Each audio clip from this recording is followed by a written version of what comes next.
Après avoir parlé de gros trous dans la tête, intéressons-nous aujourd'hui à de petits trous dans la peau. Pratiquée depuis des milliers d'années sur le continent asiatique, l'acupuncture a été introduite en Europe au XVIIe siècle par un missionnaire jésuite après un séjour à Pékin.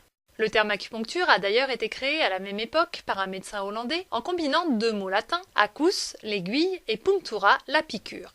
En 1671, la technique est évoquée dans Les secrets de la médecine des Chinois consistant en la parfaite connaissance du pouls et envoyé de la Chine par un Français homme de grand mérite, mais il faudra attendre le XXe siècle pour que l'acupuncture intéresse le corps médical occidental. Si je simplifie à l'extrême, la médecine européenne est axée sur l'étude des symptômes, la recherche des causes de la maladie et un traitement chirurgical ou médicamenteux, quand la médecine chinoise se focalise sur la prévention et le maintien de la santé. En Chine, on va chez le médecin quand tout va bien, pour maintenir cet état. Et tomber malade est quasiment un échec, tant pour le patient que pour le praticien.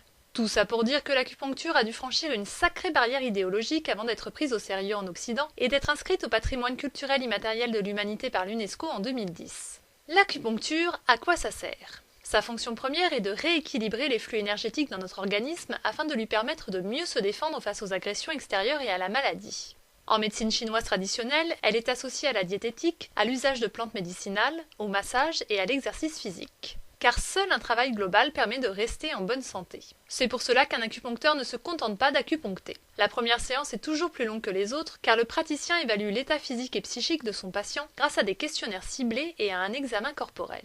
L'acupuncture, comment ça marche ? De très petites aiguilles stériles sont insérées sur la peau afin de stimuler des méridiens, sorte d'autoroute du chi, et ainsi favoriser un bon fonctionnement des organes et de l'esprit. La mise en place des aiguilles est indolore et elles sont retirées après 15 à 30 minutes, temps durant lequel la personne traitée reste au calme. Piquer des points précis permet de diriger les énergies et de rééquilibrer le chi. Bien que la séance se passe assis ou couché, on peut ressentir une grande fatigue après un traitement par acupuncture et il est parfois compliqué de résister à l'appel de la sieste.